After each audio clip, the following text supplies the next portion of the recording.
नमस्कार। आज विश्व क्यान्सर दिवस 2026। हाम्रो विशिष्टमा हामी एक आदरणीय सभापति महोदय, उपस्थित अतिथिगण, स्वास्थ्यकर्मी साथीहरू र उपस्थित सम्पूर्ण दाजुभाइ तथा दिदीबहिनीहरू, आज फेब्रुअरी 4 विश्व क्यान्सर दिवस। यस वर्ष हामी युनाइटेड बाई युनिक अर्थात् हाम्रो विशिष्टमा हामी एक भन्ने नाराका साथ यहाँ भेला भएका छौँ।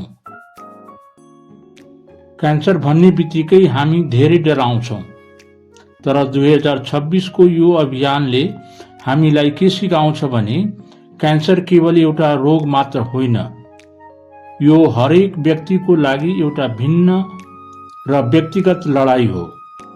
हरेक बिरामीको कथा फरक हुन्छ, उनीहरूको चुनौती फरक हुन्छ र उनीहरूलाई चाहिने सहयोग पनि फरक हुन्छ। आजको हाम्रो मुख्य सन्देश के हो?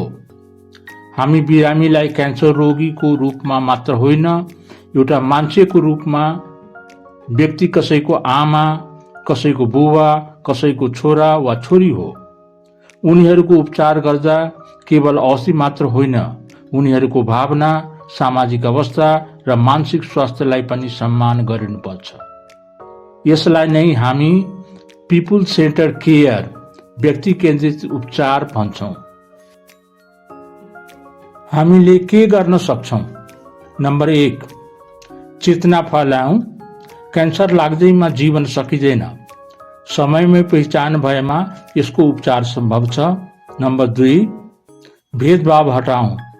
धनी होस् या गरिब, शहरमा बस्ने होस् या गाउँमा, हरेक नेपालीले गुणस्तरीय उपचार पाउनु उसको अधिकार हो। नम्बर 3, एक अर्कालाई साथ दियौँ। क्यान्सरले मानिसको संसार उल्टो बनाइदिन्छ।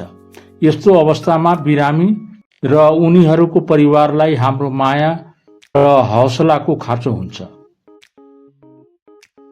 अन्त्यमा यो अभियानमा एकबद्धता जनाउन तपाईहरू पनि सामाजिक सञ्जालमा अपसाइड डाउन च्यालेन्जमा सहभागी हुन सक्नुहुन्छ।